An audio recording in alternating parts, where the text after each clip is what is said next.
Hello, it's Sue Stiles, your host of Hindsight's 2020, and today I am going to be interviewing Mark Gordon. Mark and I go way back, and he's been a constant source of help and support. And I really wanted to interview him and share him with the world because he's got a lot of insight and tidbits. And one thing, Mark, that you shared with me when we were just talking about hindsight was that you are able to help reveal people's value, and you know that you're a real encourager. And I have to ask, introduce yourself a bit, but where did that come from? Like, are you born with that, or? No, I think it's something you have to work at. Okay. I wasn't naturally an encourager. I was actually, the way I grew up in my experiences and stuff, it was kind of a bit of a self-protection type thing. And so I had to actually develop that and grow into it. But I believe you can. I believe if you make the choice. And actually, you use the term there, like my vision statement for life is to reveal the value every person possesses. And so because of that, it guides my decision making and it guides me on how I treat people. So I really had an epiphany a few years ago that I wanted to be an encourager. I wanted to encourage people. The word encouragement means to impart courage. And I saw in my own life in history that it was very difficult to muster courage up. And it wasn't until someone was encouraging me that I realized, wow, we're actually supposed to help each other and encourage each other. We're not supposed to do this life alone. That's, exactly why I wanted to create this series where we're sharing each other's wisdom and maybe, in your case, some courage. So if someone's sitting and listening to your story, that they can get courage from it. And how nice to have somebody on your team who can reveal the courage. Now, I didn't introduce what you do for work, but you're a pastor, a leader of a church. So that kind of goes hand in hand, doesn't it? Yeah, I don't know that I would say I'm not an encourager because I'm a pastor. I probably became a pastor because I was an encourager. And so the order matters for me. Also, I don't see ministry or the church world and being a pastor as something religious. I see it as actually relationship development. And so out of that, of course, I also have my Relationship Matters coaching practice and do a lot of speaking around empowering relationships. And I'm really passionate about seeing families have a healthy, vibrant relationships within them and organizations. And so I think it goes hand in hand for sure. But I don't think that I would be a good pastor if I wasn't an encourager. Well, I'm sure they're out there. We won't get into that, but you and I have a business background, right? So I still have this entrepreneur thing in me, so I still do a lot of entrepreneurial type stuff too, and I'm involved with the business community. That's exactly what I was just thinking right now, that you come from business, and you and I talk about business quite a bit. Yeah. And we'll circle back around to family and relationships and what really matters. But what I always am asking my guests to start off with, when it comes to business, Mark, best and worst way that you have experience on how to get clients. It doesn't matter what business you're in. We all have a service or a product that we provide. Can you share, in your experience, what's been the best way and then the worst way to get clients? Well, I think the best way, I'll start with the positive. I think the best way is really meaning what you say and say what you mean, and connecting with people. I think word of mouth is always the best way to develop clients. It's a slower process on the sales cycle, but it's a more authentic one. And so it lasts longer, it goes deeper, you end up with getting referrals from people. In fact, I had a couple today that I was coaching who came to me because I helped someone else and they told them about it and said, you got to see this guy, he made a big difference. And so I think referral is the best way to grow a business. I can't, advertising, paying advertising dollars and all of that kind of stuff for the hope that somebody's going to buy, I don't think really works as well. I think awareness, I think if you have a strong message, if you have a strong purpose behind your business and you want that message to get out there, there's nothing wrong with certain kind of advertising and whatnot. But I much prefer the storytelling. I much prefer the testimonial, the referral type thing. I think it's way better. Where I've failed the most in trying to get is when I try and step outside of my authenticity. I try and step outside of who I am as a person, because I'm the product, right? And so, it doesn't matter what you're selling, you're the product. And so if you step outside of authenticity, when the people experience and actually end up making a purchase and they don't experience what you've presented, they won't be a customer for very long. And then you end up having to find brand new customers. Yeah. And it's been proven it costs more money to find new customers than it does to maintain old ones. And the key to that is relationship development. Of course, that comes back to my thing, but I really do believe that. I believe that this whole idea of selling people things doesn't work anymore. It's more that you have to help them purchase. And right? Yeah. You need to match their need with what you offer, and it has to be done in an authentic way. I just heard at a conference, a big marketing conference, that content is no longer king, community is king. Absolutely. Absolutely. So that's what you're saying too. And real community, not just a picture of community on a limited social media platform. Not a whole bunch of 28,000 followers doesn't always mean what you think it means. Right. That's my point. I don't think that guarantees a sale. And I'm not going to go against the experts that, you have to build lists and you have to build all these things. But I can tell you my lists come from referrals. They come from people who maybe watch something I've produced and they say, man, you got to go look at this. Like, it really helped me. Or, hey, you're going through this. You got to listen to this guy because he speaks to that issue. That to me is a much more organic and better way. Yeah. It's nice to hear other people's experiences and your example just today. So, I mean, it works, right? Absolutely.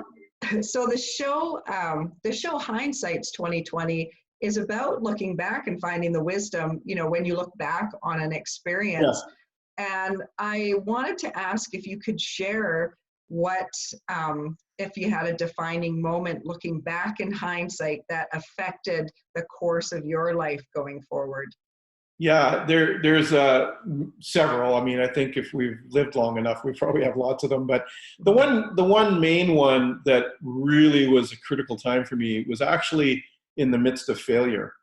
I had our business. We had a telecommunications company. We had a restaurant. There's a whole lesson in that too. We were a little bit too entrepreneurial, too diverse, but that's another episode. But what happened was we lost everything fairly rapidly, and we found ourselves in a very difficult situation. And I won't have time to tell you the whole story, but we were very distraught. We were kind of out of opportunities. Technically, I still owned a business, so we couldn't even get help from the government or anyone else. We really had to pull our socks up. But in that, it was a catalyst. I always say that, failures are an opportunity for growth. And so we took that opportunity for growth and we started asking ourselves, what are we on this planet for? Yeah. Why? Well, I just want to ask, when you're saying we, do you mean you and a business partner, or is this you and your family? This is my, sorry, I should clarify that. It's my wife and I, Sandy and I. Okay. We kind of had to look at our lives and say, what do we want out of it? What are we supposed to contribute? You see, up to then, I can be very transparent and say we wanted to build a kingdom so that we had money. We had all our goals were around what we desired in life, what we wanted around us. And there's nothing wrong with those things in themselves, but I think they become empty. If you actually do make it and make all the money, it's not really the money that people are after. It's really to build something. When you're an entrepreneur, you want to build something, you want to solve something, you want to do something that is going to make a difference in this world. A great example, I have a friend in town who's a realtor, and he just really felt a burden for seniors that they were getting taken advantage of in housing deals, especially when it was their last sale of their family home and they were moving into some kind of center where the assisted living. And so he has made a business out of just helping, making sure they know what they're signing, that they know what they're doing. And so his purpose is to help them and to be there for them in their time of transition. It just so happens he's a realtor and actually helps them in that legal process as well. But it's his reputation has been gained because of that. And so that's a good example of what I mean. We had to look inside ourselves and we found something that was greater purpose. And that's when we realized, you know what, we got to kind of rejig and reboot. And so that was a defining moment for me. So you lose, a business, everything is gone, you have no finances coming in. When you think back to that time, I mean, in the middle of it, are you able, or is someone saying, hey, Mark, this is an opportunity, or is it through the struggle that you kept looking deeper until you found an answer? How did that come about? Yeah, I think it's a little bit of both. I think you're the turmoil, the structure. It's like, what are we going to do now? You're asking yourself questions. I mean, there was if I had time to tell the whole story, there was daily crisis because we had no food for our children, and I couldn't go. Very quickly, I had to go to the welfare office with my wife. She says, we got to do something, and of course, I was embarrassed. I was full of shame. And I went into this, and she said, well, if Sandy left me with left with the kids, that they would help her. But because I still technically owned a business, they couldn't help us. And it was a very moment of awakening for me, saying, why am I putting my trust in the government? Why am I putting my trust in those kinds of systems when I have it within me to be successful, because I'd already proven it. And it's just, I need to get on the right track. And so that was a catalyst for us to say, you know what, there's more to life than what we were chasing. And it was out of that time that we actually ended up, I mean, the end result in the long term was pastoral ministry, but really in the short term, we started a youth center, which you knew about, you were part of that. We started all kinds of, mercy houses for kids that were runaways. And so I used the entrepreneurial and business skills that I learned while being in business and applied them to a social business, if you will. And that was the start of a whole new world. And since then, we've had a lot of very successful endeavors. What would you say, if you thought about it, what was the hardest thing you had to learn coming through that experience? Yeah, I think the hardest thing was that failing is not meaning I'm a failure, and that everybody makes mistakes. I think there's two real important people lessons I learned. One is I would put too much trust in the wrong people, and I didn't put enough trust in the right people. And how you know that is how developed and how good is the relationship, and are they trustworthy? Have they shown signs of being trustworthy? I think I kind of put too much trust in people in the business thing, where I trusted other people to do what I should have been doing. And on the flip side, I didn't release enough responsibility or authority to people that did show the abilities, because I was scared from the other time, right? So I had to get past that, and that's what really helped me. So if you're a solopreneur or you're an entrepreneur, it doesn't matter if you can call yourself a solopreneur. Nobody's solo. You have to have community around you. You have to have people around you. I always called it a friendly board of it. Like if you don't have a board of directors, have a friendly board of advisors. Put people around you that you can go to for honest feedback.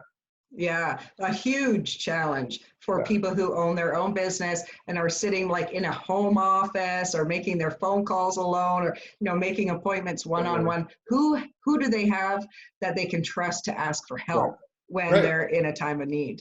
Yeah, totally. Yeah. So, were you going to say something else? I was just if you can't. I was just going to say, if you can't find it organically, buy it. In other words, hire coaches, hire people that it's well worth the investment, because you'll make that back on the bottom line tremendously, because you've got wisdom to draw on that you don't have to learn from trial and error. Yeah, that's right. True. You don't have to be alone. Even if you don't have a mentor or a board of other like-minded people, you can hire a coach. There's lots of all kinds. Totally. And I always say the best coaches have coaches. So Of course. that's good. Yeah. Anyway. So I know you're writing a book now. You're a leader in ministry. You're also a leader in business. And you and I know that when you're running yourself, sometimes it's hard to manage time.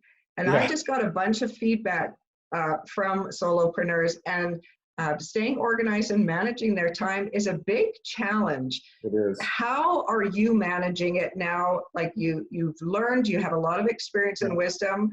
Tell me, what is your secret to managing good time? Well, first of all, I always say you can't find time, you have to make it. So you have to schedule it. You have to make sure that you're blocking off. I always tell, especially people that have maybe are working and then they're starting something, so they're like a entrepreneurial, but it's on a side, a sidebar. You have to treat it like a part-time business. So you have to actually schedule your time, or you'll never get to the stuff you need to get to. That's one thing. The other thing I did is I actually looked at what I was best at and what my skill sets would bring to the table in order to get the best results. And I even color block it in my schedule. And so I only work on those things. I try to spend 80% of my time on those things. And then I surround myself with my weaknesses. A lot of times people say, you got to work on your weaknesses. But I spend my time working on my strengths. And then I surround myself with people who have strengths in the areas I'm weak in. And so that is how I manage time, is that I delegate authority. I give not just responsibility, I give them authority to carry out those tasks that need to be done. And now that for me in my world is also volunteers. That's not all paid staff. That's volunteers. That's people who just believe in our vision and believe in what we're doing. And so, so I think even family members, so even an entrepreneur who has got their own business can actually draw on people that they know to lend them their strengths, especially when it's their weakness. But when people start working on their weaknesses, then they're spending all their time on the weekend of things, and it burns you out. It wears you out, and it steals time from the things you're good at or you're best at. And maybe your joy too. If you're not good and you don't enjoy it, then you're not even having fun. You might as well have a job. Yeah, absolutely, for sure. It's that's exactly what happens. And so, time management is important, but it's I want to do the things that bring me life, and that's one of my indicators. If I'm doing something and it's not bringing me life, and I'm wrestling with it, I'm struggling with it, okay, some might say, hey, you got to discipline through that and learn. No, I actually don't. I just realized, I'm going to spend way more emotional energy on trying to make this work than if I just contract it out or I just give it away and let somebody else do that part. And I've actually had to make decisions on dropping things that I don't have a team. If I don't have the people around me that have those strengths on my weaknesses, then I'll drop a project if I have to. Because you got to prioritize what is you're best at and what gives you life and what your primary calling or your purpose is. And that's what so if I'm not encouraging, if I'm not helping people develop healthy relationships, and I'm finding myself in a bunch of other things, then I have to reorg. And I've just done that recently. I had to let go of a couple of regular speaking opportunities because it was taking away from greater opportunity to speak in better places. Wow, like really picking and choosing priorities. Yes. Yeah, but I like what you're saying about the team, because I think lots of time small business owners, we have to do it all ourselves, and we know we should hire out, but we're bootstrapped and maybe we don't have the money. But you're just making me think about even asking for volunteers or family. But there could be students in marketing class or business school that might really enjoy an opportunity to learn. Like, in fact, I highly recommend going to the local business school if you have one. We have a couple in town. We have one at UBC and we have another one at Okanagan College. And I highly recommend. They're looking for projects. Right. My daughter, has a degree in marketing, and they went to businesses in town and offered marketing help with their social media and whatnot because they needed to finish projects to get marked on. Yeah. There's lots of opportunity out there for help. Yeah. And the other thing is there's more than more than just money that people are interested in. You might have another trade-off for them that would bring them something to their lives that they really need. And so be open-minded and really go after that, and realize there's people out there that can help you. The other thing is you could put a time limit on it. Just, you know, if it's a family member or somebody, and just say, you know, I noticed that you have expertise in this area. You're amazing at this. Can I have 6 months, once a month, would you help me do this? Or put some parameters on it. People like projects. So they'll come alongside you in certain projects, which will advance your company and your business. I love that idea. That is a great, stirring up. So tell me, for Mark Gordon, what's on the horizon? What are you looking forward to right now with your highest calling and what you're the best at? Well, I've written a book, and it's at the publishers right now. It'll be released in September, called Relationship Matters, and it's building a healthy relational culture. Because I believe that a healthy relational culture is what organizations, families, need the most. And so it's a very practical, inspiring but practical book that will give you real clues, and including developing a vision statement like I have for your life and for your family life. And so that is really important. And so, and I'm doing that. I'm doing speaking and workshops and different things like that. In addition, I'm doing a little less coaching nowadays. That's one of the things I had to lay down so that I could reach more people with the message and with the principles that I'm teaching. People kept telling me, man, people got to hear this. And I was realizing I was giving all this out in ones and twos and threes. And so we're kind of taking it to the next level. So if anybody's interested, it's markgordon.ca. And then I also have something that's been wildly successful is I have, if you look up Mark Gordon Relationship Matters on Facebook, I have a Facebook page there, a fan page. And I do a weekly encouragement video on Thursdays, and I do a Tuesday relationship hack. And it's absolutely mind-blowing how many people have reached out to me and said, man, that video I needed that right in that moment. So those are some of the things I'm up to, and I'm hoping for that book launch, like I say, September. And so there'll be information on those two places, in the website and on the Facebook page, about it being launched. There'll be some pre-order specials and things like that if people want to jump in on that. Yeah, that's how you do it. Oh, that's awesome. Yeah. Thank you for sharing today. I know people find insight and hindsight from that. So thank you to Mark Gordon. Keep staying tuned for his book, and you can find him on Facebook. Look up Relationship Matters, Mark Gordon, and maybe tune into one of those encouragement Thursdays or Tuesdays. Thank you, Mark. I appreciate your time. Thanks, Sue. It's great to be with you. I love this hindsight show you're doing. So. Thank you. And that is a wrap.